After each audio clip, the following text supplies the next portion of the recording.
a los hombres? ¿Cuándo podrá nuestra humanidad decir que va camino de la perfección moral, de la fraternidad de todos los hombres, de todos los pueblos, de todas las razas y de todos los credos? Cuando llegue ese día, habremos desterrado las fronteras, destruido todos los aparatos bélicos y solo admiraremos un invento, un aparato, el más maravilloso, el que haya traído paz y concordia entre todos los hombres del universo entero.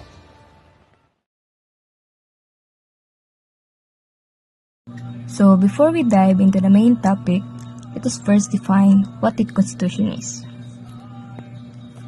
A constitution is a set of fundamental rules or policies that guides how a country, state, or other political organization works. It defines the organization of the government, the right of citizens, and the power of each branch of government.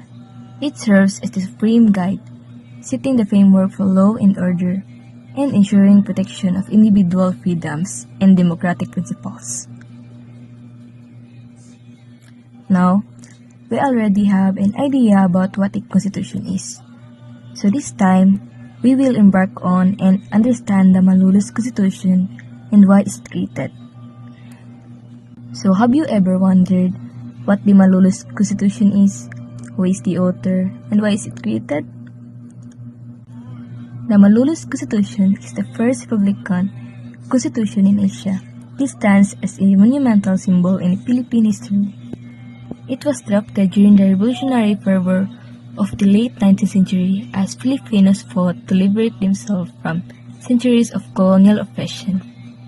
The Philippines has a sixth constitution since its proclamation of independence on June 12, 1898.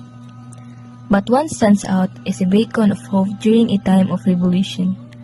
The Malolo's Constitution, crafted and adopted by the First Philippine Republic in 1899, this was not just the first Philippine Constitution but also the first Republican Constitution in all of Asia, as I've mentioned earlier.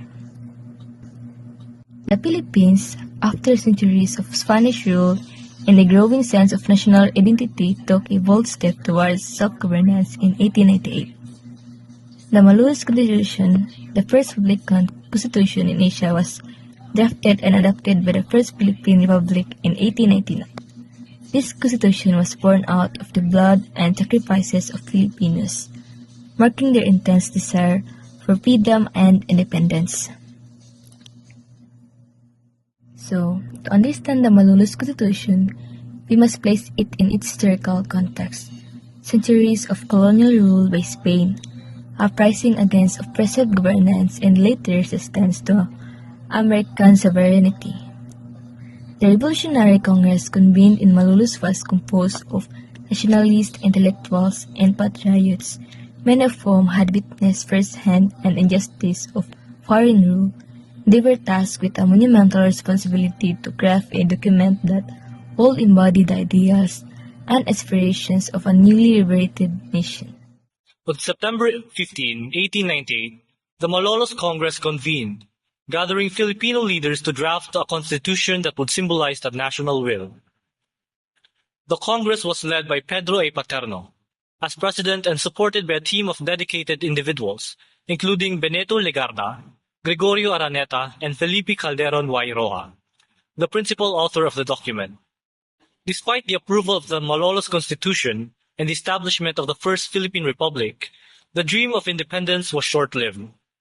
In the aftermath of the Spanish-American War, Spain ceded the Philippines to the United States through the Treaty of Paris in 1898.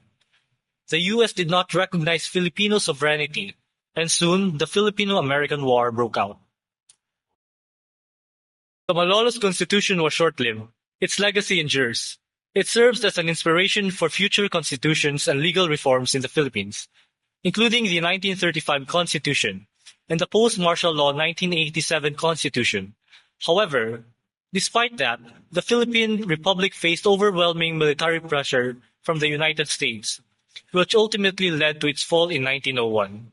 Still, the Malolos Constitution remains a symbol of the nation's enduring desire for self-determination. The 1987 Constitution, established after the Filipino Power Revolution, integrated many democratic ideals It provided a representative government with a strong Bill of Rights, embodying the spirit of freedom that the Malolos Constitution first aspired to achieve nearly a century earlier. On the other hand, one of the most divisive debates in the drafting of the Malolos Constitution revolved around the issue of the church and the state separation. The church had long played an influential role in the governance of the Philippines during Spanish rule, and some delegates have advocated for Filipinization of the Catholic Church rather than complete separation. The issue was settled by a narrow margin, by just one vote. While some viewed church-state unity as vital to the identity of the Philippines, others believed that a clear division was necessary to ensure that the new government would not be controlled by a religious authority.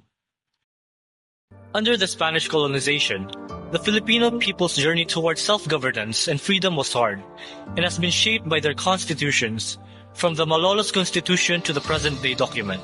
The Constitution remains a living testament to the nation's pursuit of liberty, democracy, and justice.